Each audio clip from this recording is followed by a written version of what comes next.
Okay, so we have this next assignment, and what I have done is given you a large body of work here.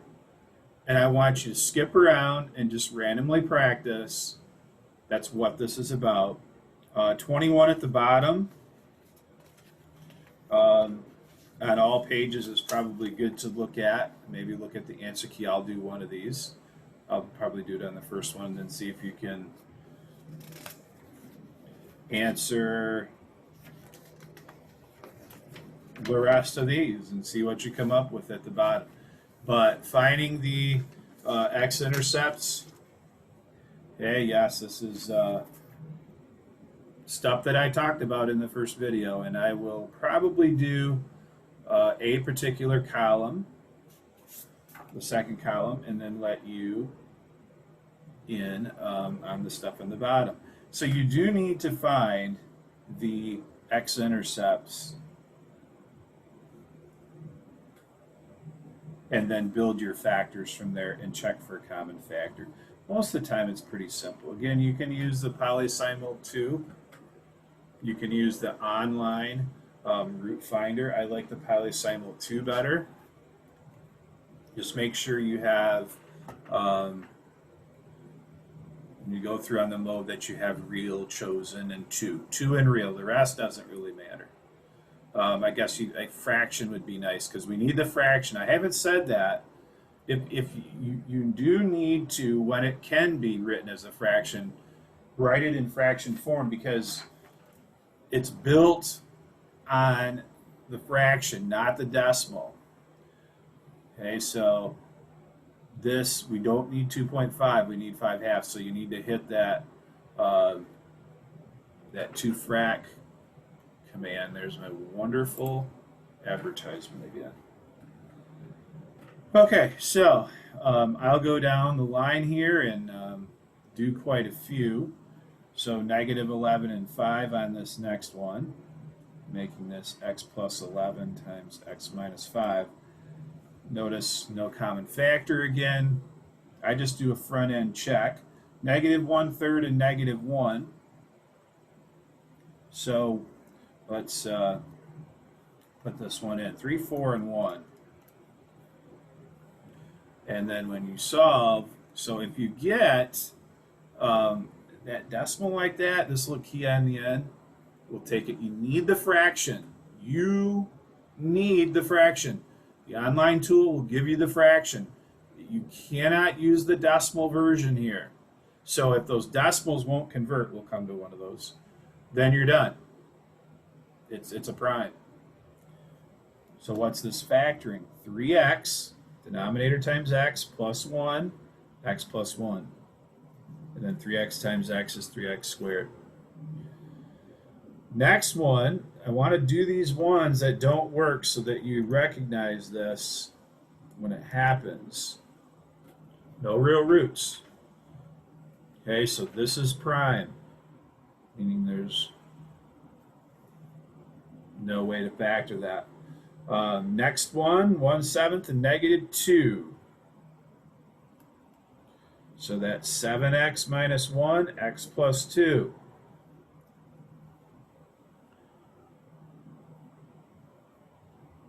Next one, negative 3/2. And it's important that negative 4/5. You get the fraction.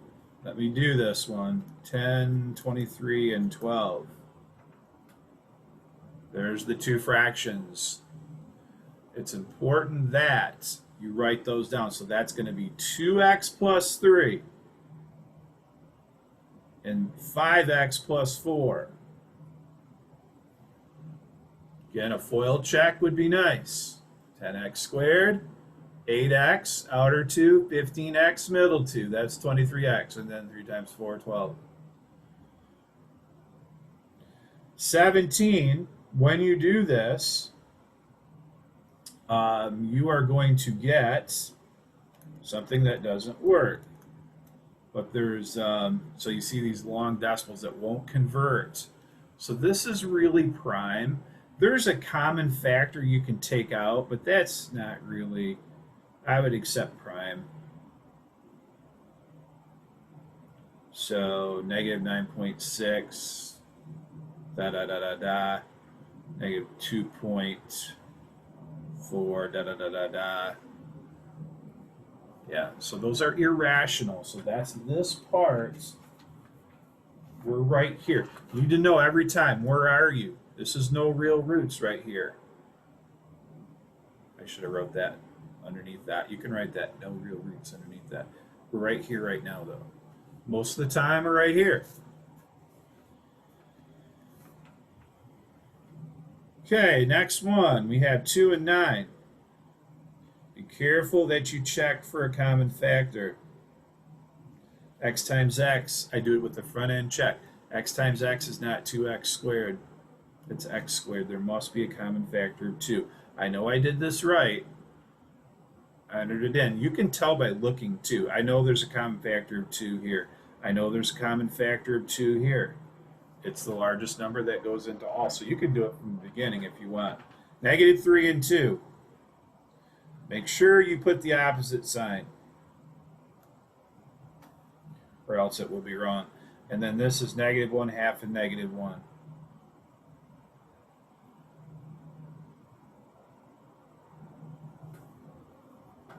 So you're going to do enough of these. Now the reason I have 3 pages is quadratics can be represented many different ways. So if this is the case, and what does that mean? Well, remember A, B, and C you can do all these calculations on. This is called the discriminant value. It's part of a formula. It's part of the quadratic formula, but it tells you whether or not things are factorable. Yes is the answer. And you will get 2 identical factors. We had this on the first set of notes. And if this is the case, the vertex sits at the x-axis, or on the, I should say, on the x-axis. Factorable, so this will just be, you'll get 2 different factors.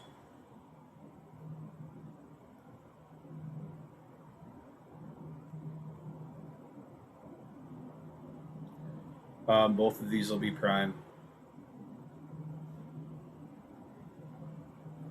So with the not a perfect square, that means that these are irrational. And this means no real roots or imaginary. So irrationals are like right back up here. If a quadratic has rational roots, state the relationship between its factors. So let's say it's ax plus b. That's a factor. What's the root?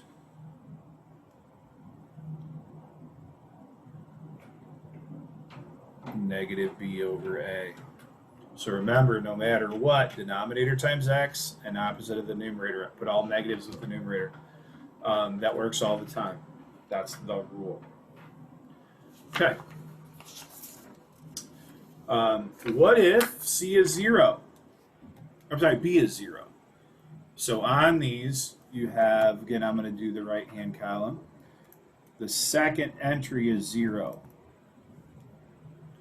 You're always going to get opposites if that's the case. Okay, so x minus 2x plus 2.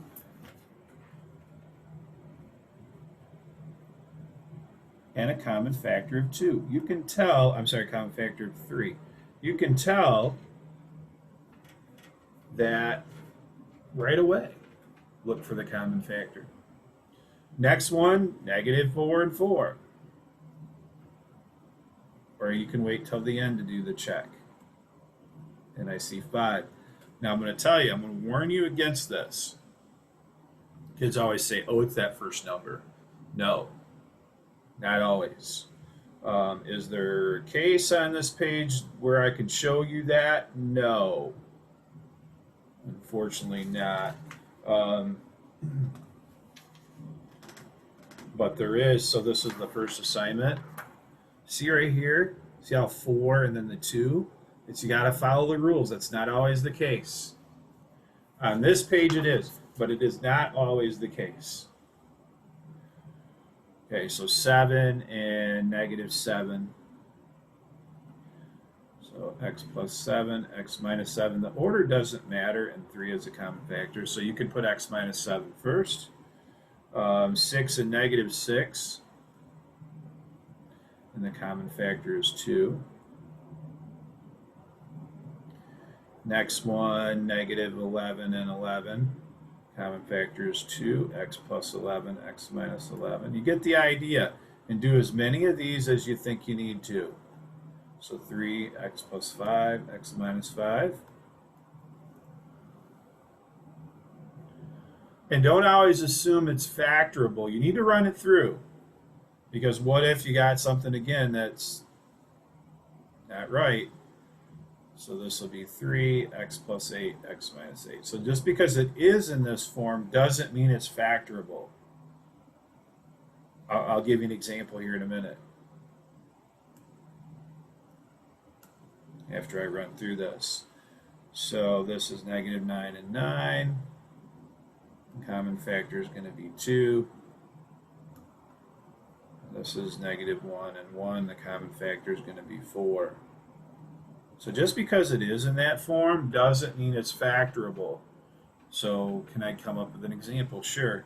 So let's do 3, 0, and 79.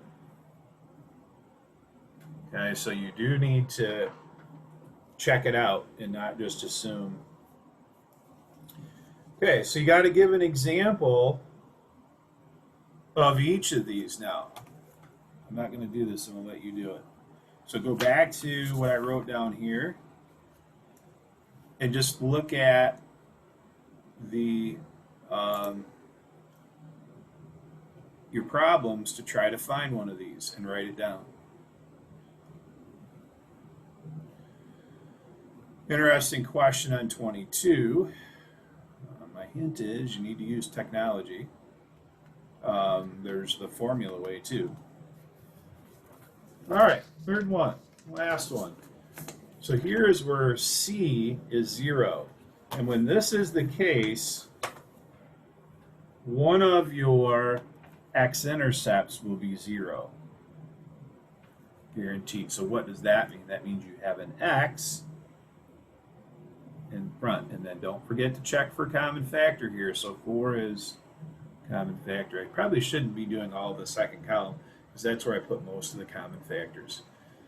But you get the idea again with this. It's just remember that X is the factor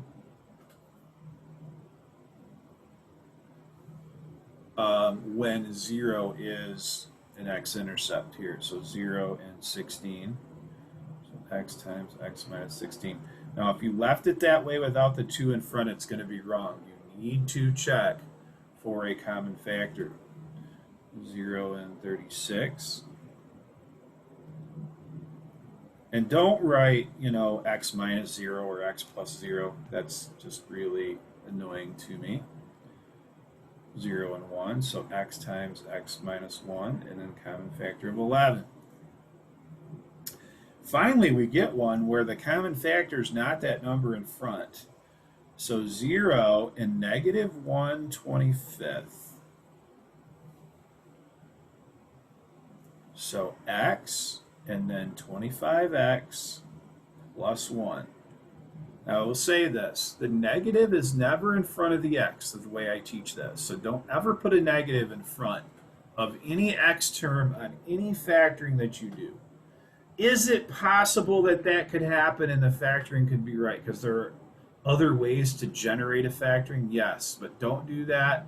This is the way that I want you to factor in relation to the x-intercepts. Now note, we have 25x squared, but we need 75x squared. The adjustment factor is 3. So there's an example where it's not always that lead number. And remember, the check is simply to multiply it back. This is not the FOIL product. It's just distribute through the parentheses, but the check is to multiply it back. 17, 0 and 1/2. So we have x and then 2x minus 1. So remember, denominator times x, opposite of the numerator. And now we've got 2x squared. The adjustment needs to be 5 to make 10x squared when you multiply it through. 18 0 and 1/7.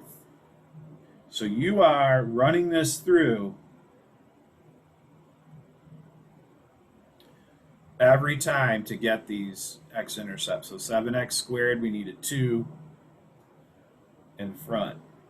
And then this is 0 and negative 1/2. So this will be x, 2x plus 1 with a 3. So you have to think, this times this has to make 6x squared. Has to. So x times x and then 7. Pretty obvious on how to do that one.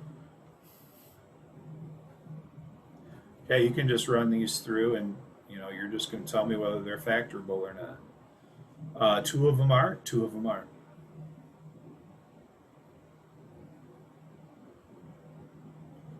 Can't remember how to factor quadratic and have use of a graphic calculator. What could you do? There's something called use this. You certainly can factor by hand, but a lot of kids just can't remember so well. But if you can remember the process of how they're related to each other, that will really help you by analyzing the rational roots or the x-intercepts.